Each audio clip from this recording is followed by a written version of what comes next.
যুক্তরাষ্ট্রের president Donald ট্রাম্পের হুমকির জবাবে কঠোর অবস্থান নিয়েছেন ইরানের পার্লামেন্ট স্পিকার মোহাম্মদ বাঘের গালিবাফ।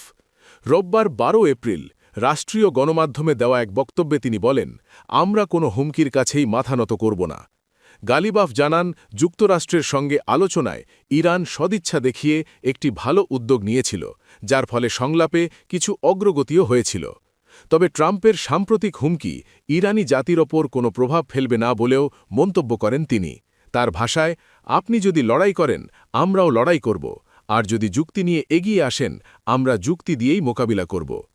তিনি আরও বলেন, যুক্তরাষ্ট্র চাইলে আবারও ইরানের দৃঢ়তা পরীক্ষা করে দেখতে পারে, তবে সেক্ষেত্রে তাদের আরও বড় শিক্ষা পেতে হবে। উল্লেখ্য, ৫ সপ্তাহের রক্তক্ষয়ী সংঘাতের পর গত ৭ এপ্রিল পাকিস্তানের মধ্যস্থতায় যুক্তরাষ্ট্র ও ইরান ২ সপ্তাহের অস্থায়ী যুদ্ধবিরতিতে সম্মত হয়। এরপরই পাকিস্তানের রাজধানী ইসলামাবাদে দুই দেশের মধ্যে উচ্চ পর্যায়ের বৈঠক অনুষ্ঠিত হয়। প্রায় ২১ ঘণ্টাব্যাপী এই আলোচনা শেষে কোনো সমঝোতা ছাড়াই বৈঠক শেষ হয়। এরপরই ট্রাম্প নীরবতা ভেঙে একের পর এক হুমকি দিতে থাকেন।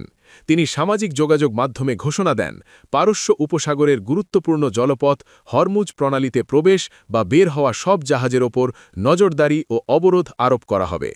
ফক্স নিউজকে দেওয়া সাক্ষাৎকারে ট্রাম্প বলেন, হরমুজ প্রণালী দিয়ে কোন জাহাজ চলবে তা ইরান ঠিক করতে পারে না, হয় সবাই চলবে, নয়তো কেউই না।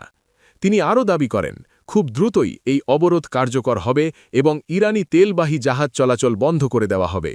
বিশেষজ্ঞদের মতে, দুই পক্ষের এই পাল্টাপাল্টি অবস্থান মধ্যপ্রাচ্যে উত্তেজনা আরও বাড়িয়ে তুলছে এবং নতুন সংঘাতের আশঙ্কা জোরালো করছে।